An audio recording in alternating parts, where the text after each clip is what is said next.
انسان اس دنیا میں رہ رہا ہے، یہاں دکھ اور رنج بھی ہے، آرام اور خوشی بھی، شادی بھی اور غمی بھی، یہاں اسے شیرینی بھی ملتی ہے اور تلخی بھی، اس سے بھی واسطہ پڑتا ہے، یہاں سردی اور گرمی بھی ہے اور خوشگواری بھی اور ناخوشگواری بھی۔ یہ سارے احوال انسان کو پیش آتے ہیں۔ کسی کے پاس بیٹا ہے، نعمت ہے، کسی کے پاس بیٹا ہے، آزمائش بنی ہوئی ہے، کسی کے پاس صحت ہے، نعمت ہے، کوئی شخص بیماری کی آزمائش میں پڑا ہے، کسی کے پاس خوشحالی ہے، اللہ کی نعمت ہے، کوئی فقر کے امتحان کے اندر ہے، کوئی صاحب اولاد ہے، اللہ کی نعمت ہے، اور کوئی اولاد سے محروم ہے، اس کا آزمائش کا یہ دور گزر چل رہا ہے۔ تو اس دنیا میں انسانی زندگی کی سے جس چیز کا بہت زیادہ تعلق ہے وہ صبر اور شکر کے ساتھ۔ ہر شخص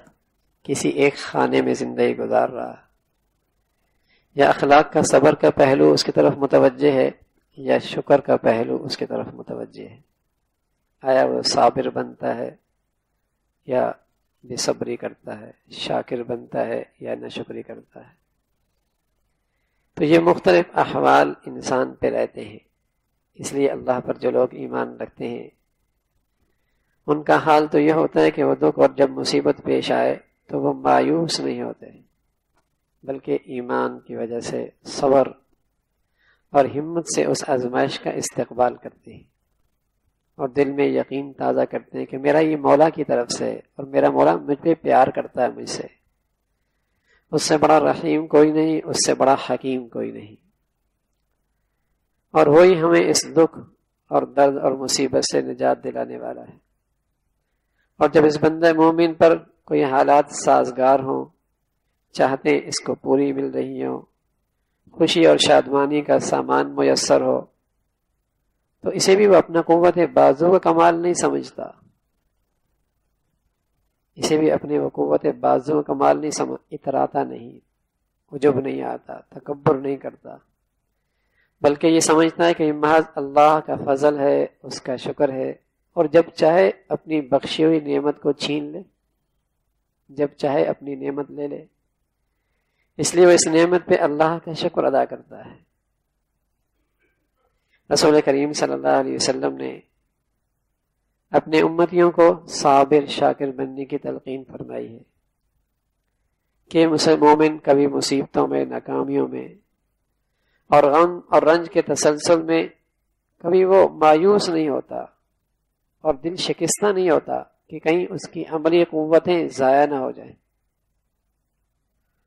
مومن کی بڑی شان بتائی میرے نبی نے، فرمایا عجبا لامر المومن، مومن کا معاملہ بھی عجیب ہے، اس کے ہر معاملے میں اس کے لیے خیر ہی خیر ہے۔ اگر اس کو خوشی اور راحت اور آرام پہنچے، اس پر اللہ کا شکر ادا کرتا ہے تو یہ اس کے لیے خیر ہی خیر ہے، اور اگر اسے کوئی دکھ اور رنج پہنچتا ہے تو سمجھے کہ یہ اس کے حکیم کریم رحیم مولا کی طرف سے ہے، اور اس پر صبر کرتا ہے تو یہ صبر بھی اس کے لیے باعث اجر بن جاتا ہے۔ تو مومن ہر دو حال میں مزے میں ہے، اس کے لیے کامیابی ہی کامیابی ہے۔ دنیا میں کون ایسا ہے جس پر یہ حالات نہ آئیں، کبھی تکلیف کے اور کبھی آرام کے؟ لیکن خوش نصیب ہے وہ مسلمان اور وہ مومن جو ان دونوں حالتوں کو اپنے اللہ کے قرب کا ذریعہ بنا لیتا ہے۔ حالات تو سب پہ آتے ہیں، خوشی کے بھی آتے ہیں، غمی کے بھی آتے ہیں، صحت کے بھی آتے ہیں، بیماری کے بھی آتے ہیں، رنج کے بھی آتے ہیں، راحت کے بھی آتے ہیں، لیکن سعادت ہے اس مسلمان کی اور خوش نصیبی ہے اس مومن کی جو ان دونوں احوال میں اللہ کا قرب پاتا ہے، کہ نعمتوں کی شکل میں اللہ کا شاکر بنتا ہے، آزمائش اور تکلیف کے موسم میں صابر بنتا ہے۔ تو میرا عزیزو، صبر صبر، اور یہ ہر آدمی کی زندگی سے اس کا واسطہ ہے۔ جسے اللہ رب العزت صبر شکر کی زندگی نصیب فرما دینا تو گویا کہ اس کا تعلق ہمہ وقت اپنے اللہ سے رہتا ہے، اس لیے کہ آدمی ہر شخص یا صبر کی زندگی میں ہے یا شکر کی زندگی میں۔ اگر یہ دونوں خوبیاں، یہ دونوں اخلاق زندہ ہوں تو یہ آدمی ہر وقت اپنے اللہ سے وابستہ رہے گا، کبھی شکر کر رہا ہوگا، کبھی صبر کر رہا ہوگا، ہر وقت اپنے اللہ سے وابستہ رہے گا، اپنے اللہ سے تعلق رہے گا اس کا۔ اور پھر دوسرا، سبحان اللہ، اس کی برکت سے اس کا دل بھی مطمئن رہے گا، دل بھی مطمئن۔ بے صبری سے کچھ نہیں ہوتا سوائے نیکی ضائع کرنے کی۔ آج صبر نہیں رہا، تحمل نہیں رہا، برداشت نہیں رہا۔ تو یہ بھی بڑے اخلاق ہیں کہ زندگی صبر والی بن جائے، شکر والی بن جائے۔ اللہ مجھے بھی آپ کو بھی عمل کی توفیق نصیب فرما دی۔